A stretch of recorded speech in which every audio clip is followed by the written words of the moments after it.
भेजना बहिन के की होलिये में भेजना बहिन के की होलिये में सुखीपुर बाजार।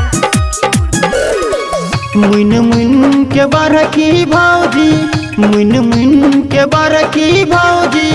राखू नहीं बहिन के की होलिये में रंग लगेबै की होलिये में रंग लगेबै भेजना बहिन के की होलिये में रंग लगेबै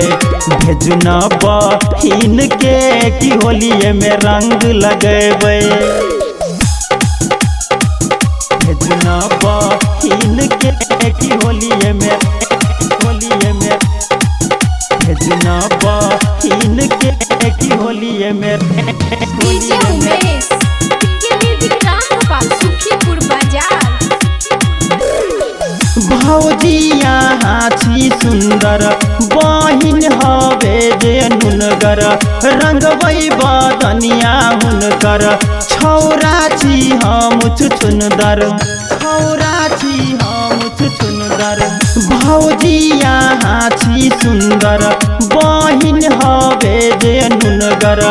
रंगबै बदनिया हुनकर छौरा छी हम छुछुंदर मुइन मुइन के बरकी भौजी मुइन के बरकी भौजी राखू नहीं बहिन के की होलिये में रंग लगेबै की होलिये में रंग लगेबै भेजना बहिन के की होलिये में रंग लगेबै भेजना बहिन के की होलिये में रंग लगेबै भेजना बहिन के की होलिये में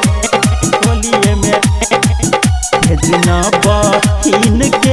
की होलिये में डीजे उमेश सुखीपुर बाजार। दिलवा कनै छै हमर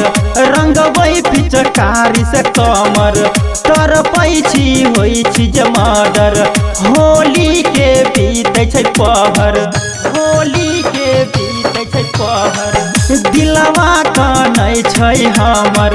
रंगबै पिचकारी से कमर तरपै छी होइ छी जमादर होली के बीतै छै पहर मुइन के बरकी भौजी मुइन के बरकी भौजी राखू नहीं बहिन के की होलिये में रंग लगेबै की होलिये में रंग लगेबै भेजना बहिन के की होलिये में रंग लगेबै भेजना बहिन के की होलिये में रंग लगेबै।